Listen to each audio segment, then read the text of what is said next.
Getting it now.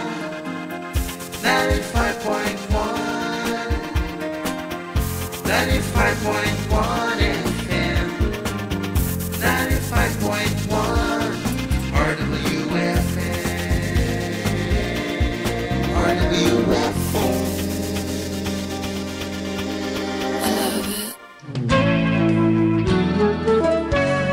Ang mga kuro-kuro na inyong mapapakinggan ay tanging opinyon po lamang ng mga panauhing tagapagsalita at hindi sa pamunuan ng himpilang ito. Maraming salamat po sa inyong pagsubaybay. Saya, kalungtuwa, pagtungaw mo sa bintana, pagdaan mo sa kalsada, malinis, walang basura. Ang progreso at pagsulong ng kabuhayan ay hindi maiiwasan. Subalit, ito ay maaaring mangyari kaantabay ng pangangalaga ng kapaligiran. Paano? Makinig sa Bukas Bayan. Bagong umpisa para sa kapaligiran, alay sa bayan. Para sa mga kaalaman kung paano mapapanatili ang tamang balanse ng kaunlaran at kalikasan. Ang Bukas Bayan ay nahirang na finalist sa 15th KBP Golden Dove Awards for Best Science and Technology Program. Samahan ng teacher ng bayan, Miss Cecil Umul, at ang recycling prince ng bayan, Rox Peña. Good morning po sa inyong lahat. We are now all alone, pero hindi naman po totoong nag-iisa dahil nandyan po kayo online, on your radio, at sa inyong mga cellphone at sa inyong mga lahat na po live stream eh. So we're on at RW. Tayo po ay mag-isa ngayon. Yes, all alone, but never lonely. Kanya naman po sa ating 1,249th episode, isa pong makulay na umaga sa ating lahat. Kanina papunta ako dito, ay medyo makulimlim ang panahon tapos umaambon-ambon. But given that, tinitingnan ko po ang kalangitan actually dahil sabi ko nga, uy, may partial solar eclipse ngayong umaga at yan ay nangyayari sa buong mundo sa iba't ibang paraan. Hindi siya visible sa iba, yung iba naman mararanasan yung pagdidilim, yung iba naman para lang kukulimlim yung panahon. But these are things happening magmula po ng Pebrero, ang dami pong nangyayari sa ating stellar system na dapat po nating bigyan ng pansin at tayo tumingala sa langit. At kasama po dyan yung lahat ng ating mga viewers and listeners this morning ay isa pong magandang umaga sa inyong lahat. Tayo po ay babati. Oy, meron tayong first viewer, listener. Good morning kay Benji Dungka-Kunanan. At tayo po ay online sa ating official Facebook page sa RW. And we're also on sa ating Facebook Live sa ating personal page. Alam po ninyo, ang isa kong tatanungin sa inyo buhat nung bumukas ang 2025, kayo ba ay did you take time to look at the sky? Nakita niyo ba ang pag-iiba ng mundo, ng kalakaran ng mundo? Sa ibang lugar, binabaha. Sa ibang lugar, sobrang init. And recently, yesterday, ay nagkaroon ng earthquake. Tapos naman, yan po ay sa Myanmar, sa Thailand. And then, on the other hand, nandyan naman yung wildfire dyan sa may South Korea. At sa iba pa ay iba-iba ang nangyayari. May tornado, may cyclones. Dahil po yan ay sa pagpapalit ng ating ecosystem. At marami. Dito lang sa Pampanga, marami ang namangha. I think that was 3 days ago. Sabado ngayon. So that was Thursday. Ang init-init nung maghapon, pagdating ng bago, dumilim, ay biglang bumuhos. Nagdilim ang langit, bumuhos ang ulan na malakas. At ang sabi, hey, climate change, no. These are the normal occurrences. Isang iba na pong may salayang bulan, hanapin, medyo manaliwa mo naman yung panahon. And then, last year, our Holy Week was late March, am I right? And then, ang Holy Week naman natin ngayon ay mid-April. So, ganun pa rin. At hindi nag-iiba ang inog ng mundo. Nagkakaroon lamang ng pagpapalit ng panahon dahil sa gawa ng mga tao. O, nakita po ninyo yung mga pinos na reels. Kasi ngayon, real time eh. And hopefully, pag live kasi, ang hirap pong i-edit yan eh. pag live video, makikita mo raw as it is happening. So nakita po natin kung ano nangyari. Ang mga ilog, ang mga daluyan ng tubig ay puno ng hindi tubig, basura. So, there was a saying back in the 1970s, nung panahon ng unang bugso ng martial law, ang basurang itinapon nyo ay babalik sa inyo. So much of the things that are happening, it's not necessarily lahat kasalanan ng gobyerno. Part tayo ng gobyerno at tayo ay malaki ang contribution kung bakit mapapabuti o mapapariwara ang ating kapaligiran. And last Thursday is an illustration, is a demonstration of how we have become neglectful, indifferent, and we have become a garbage generation. Di ba? Sabi ni Ed, have a good day po. Good morning din kay Ed at kay Nining Lorejas. Thank you. Hi, si Chris Relos. Good morning.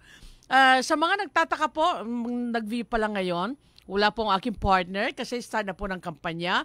And because it's running again, para magkaroon siya ng muling pagkakataon mag-serve sa inyo on his comeback bid, ay hindi muna po siya po ay liliban muna, hindi po na natin makakasama, pero I'm sure nakakadaupang palad niyo siya face to face. So, sa lahat ng mga susubaybay sa atin, mag-start na tayo. You're going to miss the birds of rocks, pero I'll bring you to a reality that you take for granted every day. Tingnan niyo ito, ang ating e-news. E-News, usaping pangkalikasan, usaping di dapat ipagpaliban. E-News. Pag pa kayo ay tumingin sa langit, anong nakikita nyo? Clouds lang yan. But there are those who are cloud watchers like me. Bong Lacson has a term for this Yung mga may nakikita kang images sa langit, paiba-iba, pota pong magapakta ko the first 24 days of January, I particularly look at the cloud formation, if it is gray, if it is thick, cottony, etc., etc. Pero, ang mga clouds po ay actually may mga pangalan. Kanya naman, I took time to bring out one of my collection, which is called Atmosphere.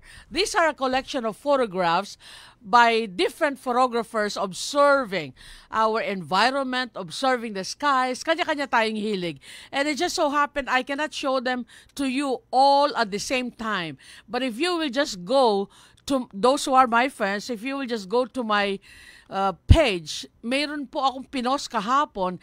It was a reel, which is a collection of cloud formations on my way to LAX last February 28 that shows you a powerful, colorful sky. And sa mga pagsasabi ng matatanda, nagbabadya yun ng malakas na pag-ulan. So, let us see. And I'll show you here on my page. Ito po ay kalangitan. This same cloud formation was taken sometime in the 80s. Collection ito ng mga photographs that were taken many years ago, and they have been collated into a book called Planet Earth, the Atmosphere. And kung kakayanin ko mamaya, kasi mamayang break, kukunin ko yung isang phone at ipakikita ko sa iyo what I took last February 19. Nakita na po ng technician natin. Siyang-siya kung ano itong nakita ninyo 45 years ago. Ganyan na ganyan yung cloud formation na nakuha ko. Lipat tayo ng page para malaman nyo, hindi lang pala basta clouds yan, mayroong mga pangalan. Alright. Cumulus clouds. Ito, photo number 1. Kita mo? Ito. Malapit na siya. Is it clear? Ayun. Dalawa kasing monitor na tinitignan ko. Alright. Cumulus clouds. Asan yung daliri ko? Baligtad pa. Ito pala. Ito.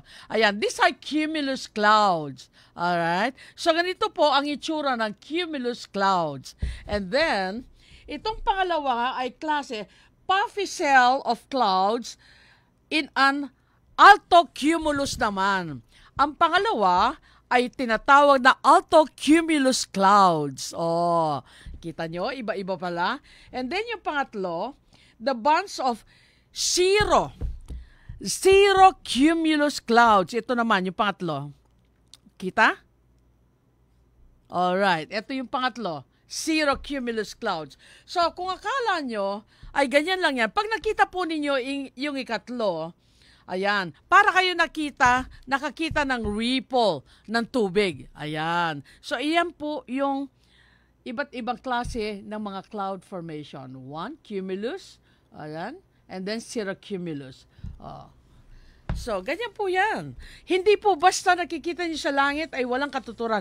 Marami po tayong kaalaman that we took for granted when we were taking up earth science, biology, and everything else when we were young that we will find are very useful now.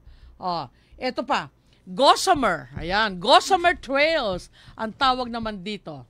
Itong pangalawa. Gossamer trails ang tawag naman dito. Kita nyo? Ang dami nyong nalalaman ngayon. Okay. And then, stratocumulus clouds. Ito pala. Ito, nagkamali ko. Yung una, yung sinabi ko, ayun. Nagkakamali yung daliri ko, baligtad kasi. Alright? And then, ito yung pangalawa. Okay, there we go. So, kung akala nyo, basta lang cloud formation yan, hindi po. Marami ang gustong sabihin. And then, February 19, I was able to shoot the same kind of clouds in a frame and I can show them to you later on. But in the meantime, punta po tayo sa isa pang kaalaman. Ito, ating Alamba News. Alamba News. Impormasyong kagilagilalas. Impormasyong may batayan. Impormasyong sinaliksik. Alamba News. Ito po. Alam po ba ninyo that the changes in ecosystems, life on Earth, sabi nga, is a system. Ang buhay natin dito sa mundo is a system. Natural change in ecosystem has many causes. It may result from gradual shift of season, from the sudden unexpected destruction of a fire. And this is what has just happened recently, no? Yung mga malalaking sunog, wildfires, and contained na at least yung nangyaring sunog. Kung akala niyo wala pong epekto yung nangyaring sa LA last January ba yun? Yes, last January before I arrived there. Malaki po ang mga kinalaman yan sa pag-iiba ng ating panahon. Alright. So, kung inakala po ninyo, isang puno lang yan. Oh no, isang puno lang yan. I would like to remind you, those in Balibago, that they killed more than a century-old dita tree. Yung circumference ng laki ng punong kinatay na iyon in 2022, dahil pandemic, akala nila ay walang makakakita. Pero, andyan ang langit, andyan ang Diyos, andyan yung mga elements ng nature na nakakita sa inyong pagkatay, sa inyong pagpatay, sa inyong pagmassacre. Sayang nga lang, no? Walang ICC na makikilaban para sa mga puno. Okay. Marami pong epekto yan. Sabi nga, nung mga nag-comment doon sa mga live feed na pinakita dito sa Balibago, sabi nung isa sa thread, King kaluwat ko ng tao king Balibago, ngeni ko paikit. Of course, these are compounding effects. Andyan na yung samut-saring basura. Kala mo, isang bag na basura lang tinapon mo sa ilog? Kung kalahating milyon kayong nagtapon na mga basura, what do you think is gonna happen? Nakita ninyo? What's gonna happen? It happened last Thursday. Compounded yan sa napakaraming mga nagbukas na negosyo, sa napakaraming nagiba yung lifestyle. Andyan yung fast food delivery, andyan yung pa-deliver ka na lang, hindi ka na kumakain sa inyong mga washable utensils. Akala nyo that is fast living? Fast din ang paggunaw ng ating kapaligiran when you do that. So, these are changes.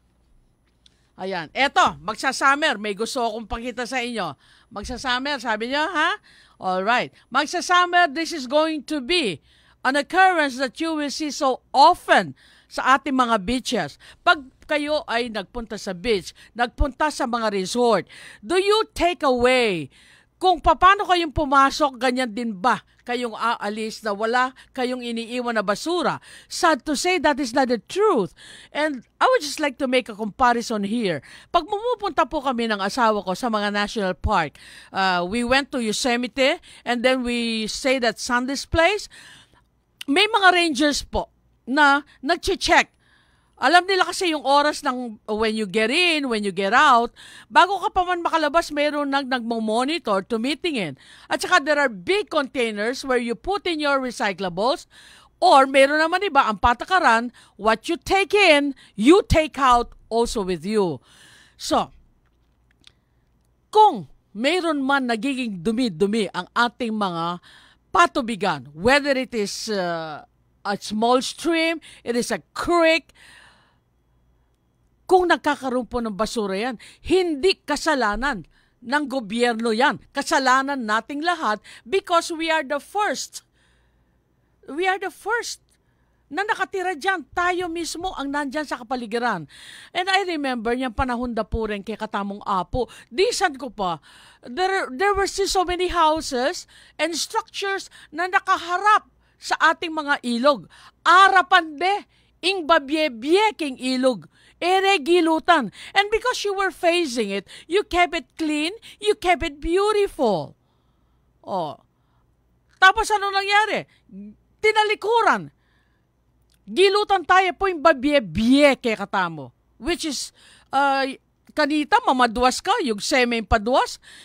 In a while, manikwana ka biya, manikwana kang fresh water fish na malyari mo ng pangabyayan. Kaya bating kang kung kukunanda mo rin kay ngilong ngini, bitatakutan ka kasi di natantala rin kay Katamo River System. Ay, nako. So, pag-isipan po natin yan, pag kayo ay pupunta, kamukha ng mga taong ito, kayo ay maglalagi sa ating mga patubigan, keep it clean. Because kung ano ang inilagay mo sa tubig, yan ang babalik sa iyo eventually. Magkakasama na yan, microplastic, mga iba-ibang dumi na galing din sa ating mga tao. Alright? So yan muna po ang ating Alamba News. At dahil lahat ng bagay naman, yan ba ang music natin? Dito sa lupa, magkakaugnay tayo, hindi tayo hiwa-hiwalay. Man belongs to earth. Ito po ang sabi ng grupong Pendong, dito sa lupa. Arts of the Week. Ay bundok na malabay ang puno, ang langit ay dagat na buhay at sagana. Ang langit ay hangin na dalisay ang simoy. Isa ako, it turned out kulang pa yung oras. Bakit 8:42 na? Alright, Philippine Standard Time, it's 8:42 in the morning. Babalik ang inyong Teacher Says. Teacher talaga ang play.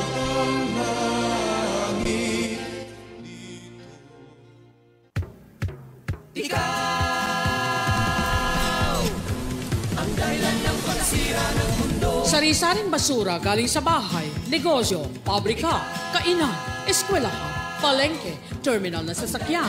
Tao ang pinagmumula, may nabubulok mula sa tira-tirang pagkain, gulay, prutas at iba pa.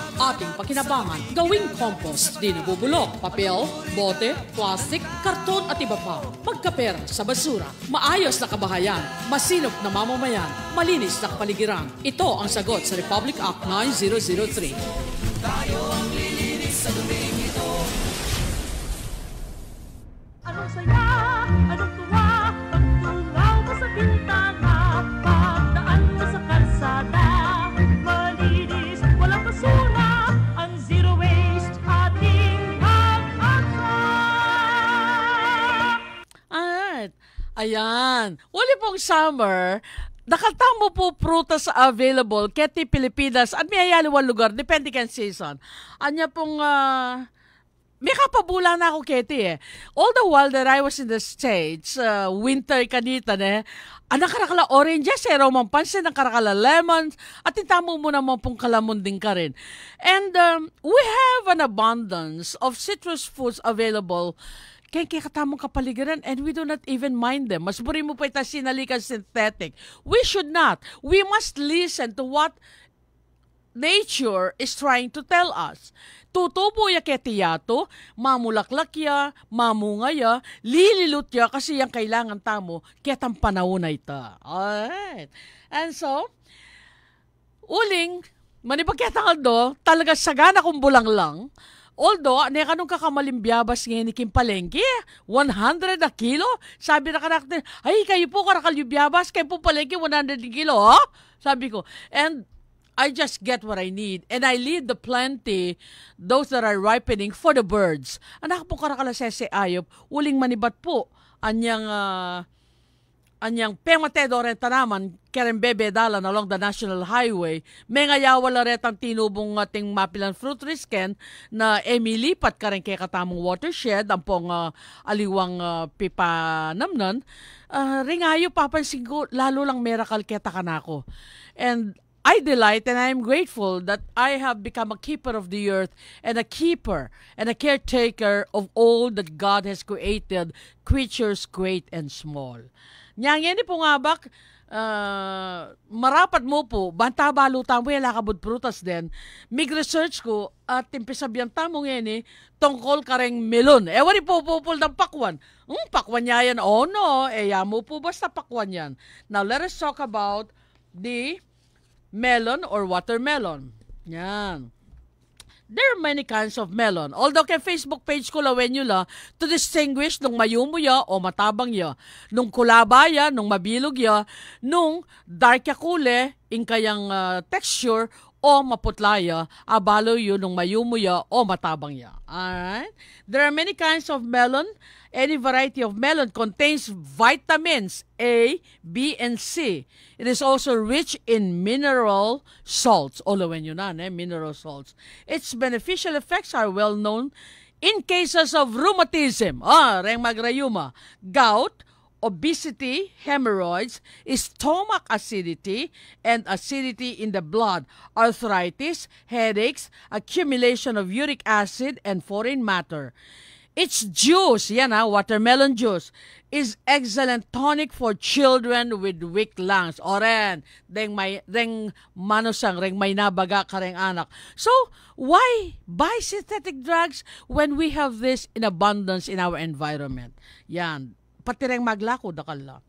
O ini pa po, pakiramdaman niya, nano pa yung atinaning melon, ang po yung kay katamong pakwan. Melon, deta pong kulay yellow ang mabanglo.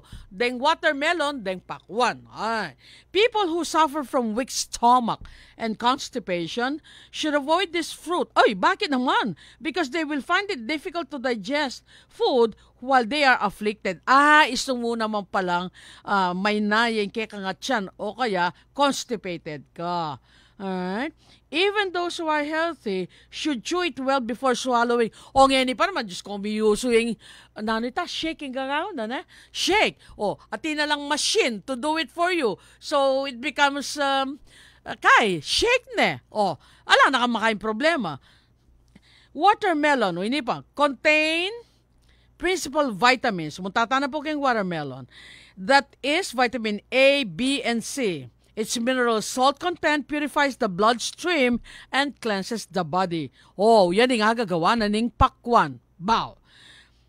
At the same time, salts neutralize the effects of poisonous substances accumulated in the body and renovate the tissues. Ulawin mo na. Ito nga gagawa na ning kaya ni pakwan. Watermelon stimulates the appetite and strengthens and refreshes the body. Di kailangan ngayon mapaling panahon. Mangan kang pakwan, slice pakwan, or anything. Muntata naman kem biyabas. Ang bayabas. Ing biyabas baw. The guava trees all over the Philippines. They grow all over the Philippines. We also have them in California. Pero manwala kayo po't ali-aliwayang yung mananing biyabas native, lalo na retang tubo kem bundok, o reta, aliwala retang amanon dan denas, biyabas denas. Aliwala naman retang mga hybrid, crossbreed na may kapal na laman, pisamod de may crossbreed yung kekatamong atintang awsa na biyabas damulag. At nemong kaditak itangkayang busal nung nukar niya timbutol, pero mas makapal yung kayang laman na manyaman lang gigutan. Okay. In fact, on my trip, on my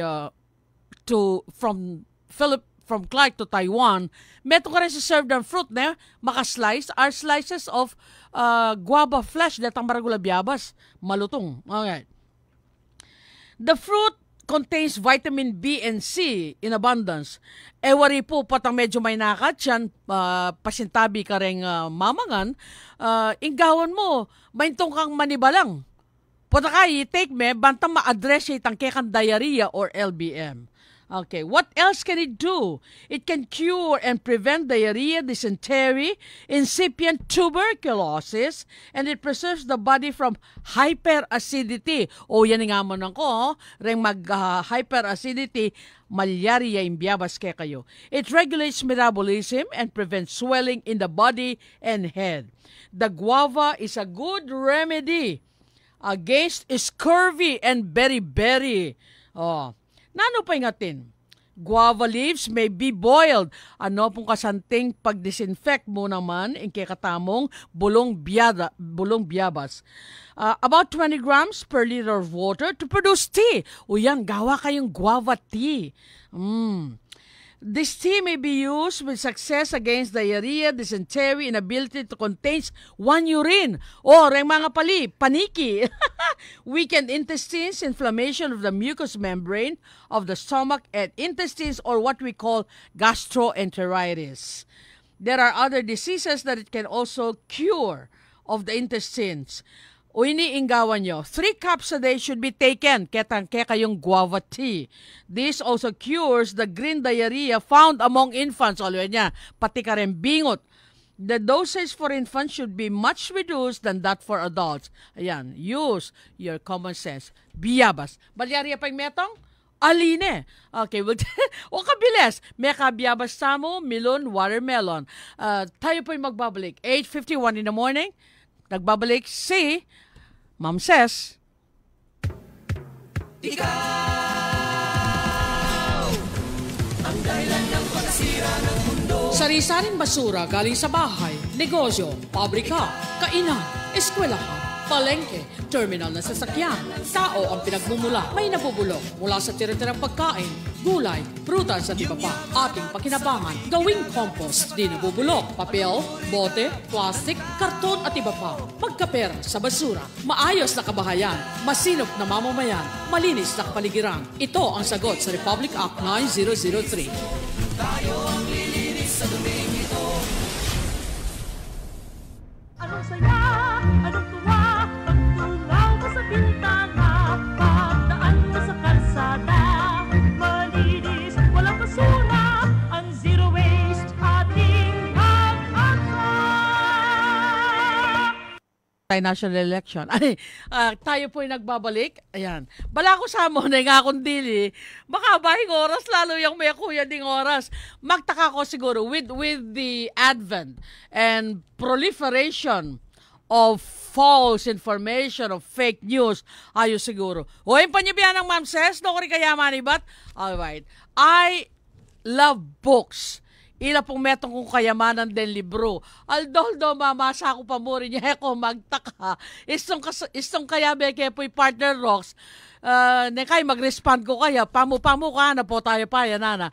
Kasi po anticipate ko ng tambing nung nanong pisabian mi. Nung nano imposibleng binasa na I would read more and more of what he might be talking about, and 99.9% witnesses la rin technician, ene po mas sinabi, at siya ketang tatal nana, sabihan ko na kaya, po tayo yan, nana. So, ngayon nga layo, I brought out my magic books, and this is one book I use. It is by Dr. Carlos Cozel. It is called The Science of Natural Healing. When was this published? Alang fake news kanini, alang fake information. Nyapin, books are still the best source of information because they have been authenticated, they've been cross-checked, they've been edited before they see publication. Yan. And this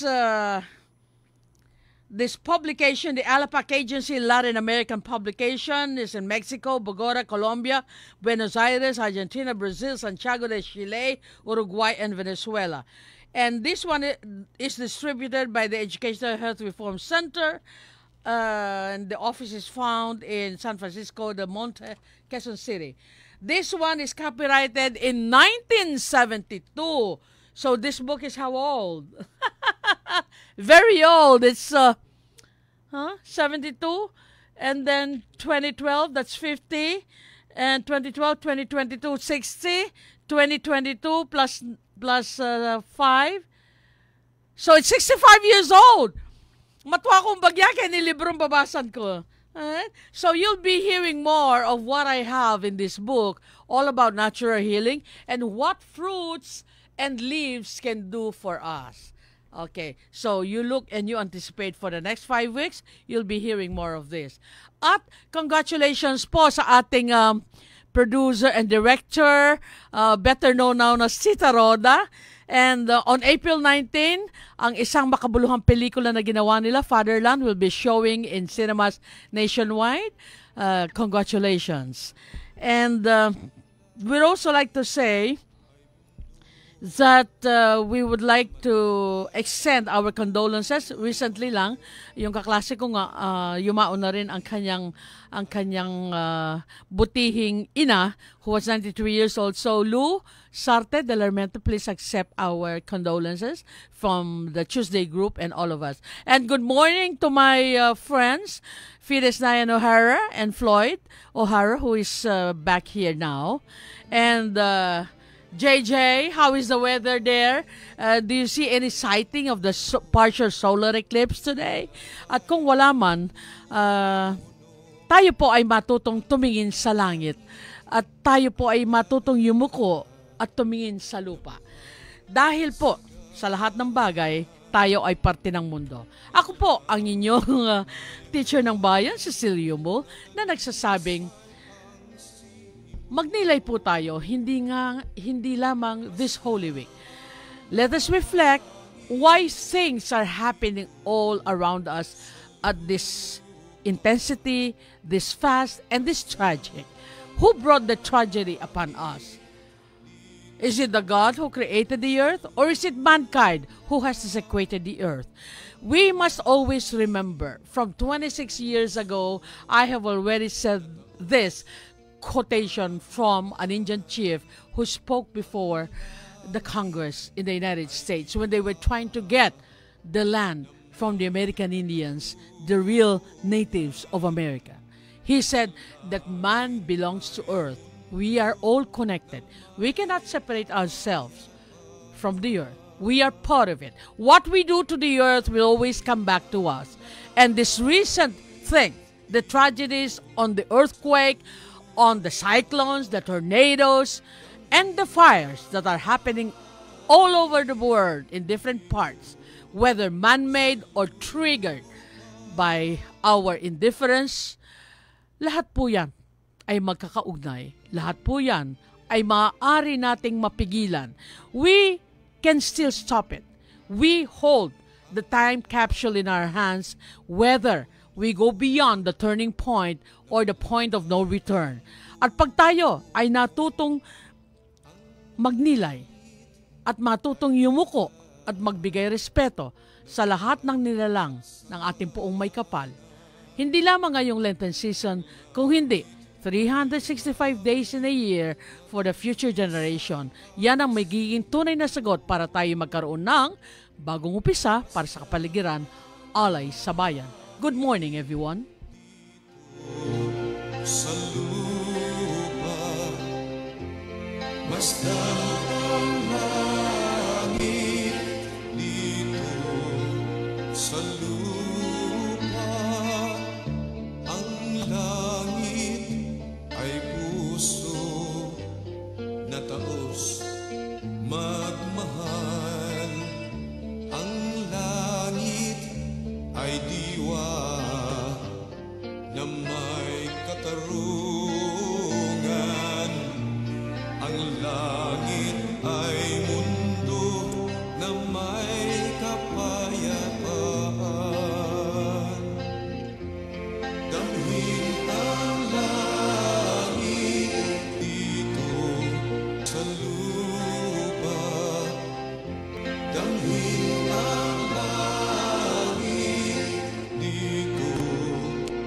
sa lupa.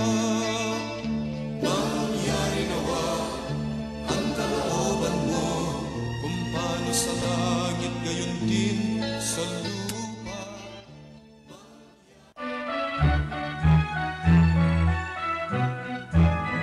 Inyong napakinggan ang Bukas Bayan sa pakikipagtulungan ng mga tao at organisasyong may malasakit sa kalikasan.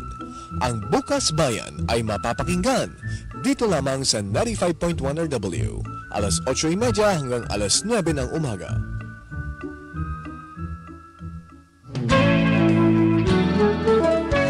Ang mga kuro-kuro na inyong napakinggan ay tanging opinyon po lamang ng mga panauhing tagapagsalita at hindi sa pamunuan ng himpilang ito. Maraming salamat po sa inyong pagsubaybay.